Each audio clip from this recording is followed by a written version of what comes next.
Earth, the final frontier. Some say it was the first frontier. It is home to many things that are both important and not important. One of these things are penguins. I don't really know if they actually are important. Someone told me that they were, I think. So they must be. On today's episode, we're going to take you to Antarctica, or wherever penguins live, I guess. I'm not a scientist. These are penguins.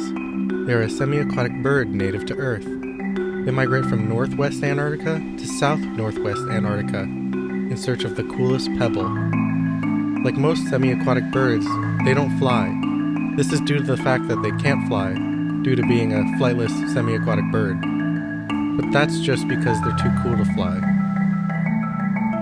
This is Kevin. Kevin is a penguin. Kevin is not the brightest penguin in the box. Well, like a metaphorical box. Like if you had a box full of penguins, he wouldn't be the brightest. Like in the brain. This is Kevin's family, which is important plot-wise, but you don't really need to memorize them. You really only need to remember Kevin, which isn't that hard because Kevin's kind of stupid. Right now you can see them starting their first trip on their migration. Their destination is the place in between south-northwest Antarctica and northwest Antarctica.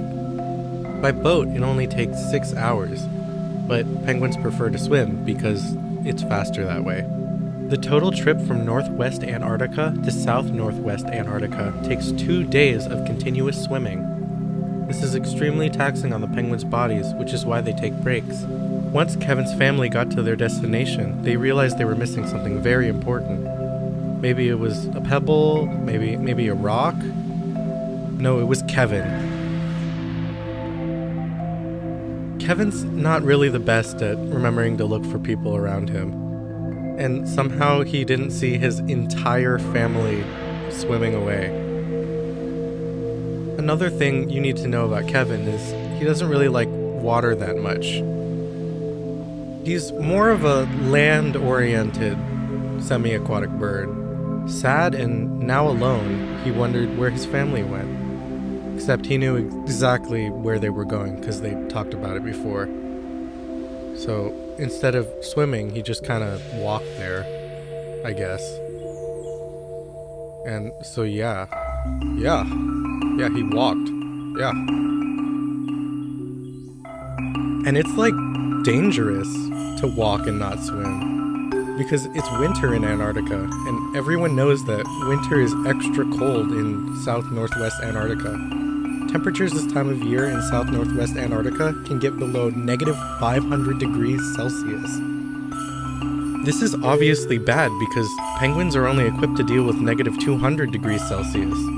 And yeah, it's like extra dangerous because they don't have like blubber or anything. I mean, I don't think.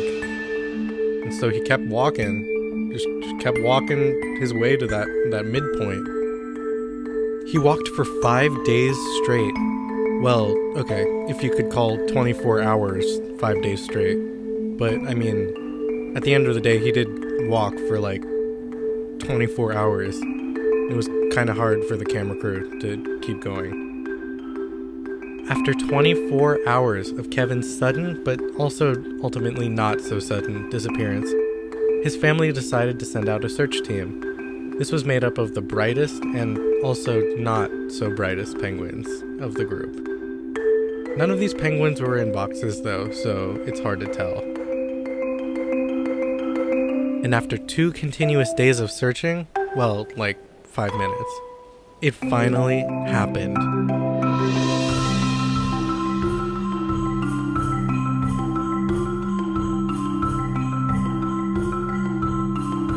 Now, Kevin spends his days still kind of not being around where everyone else is, trailing behind and getting lost and all that, but at least he's happy.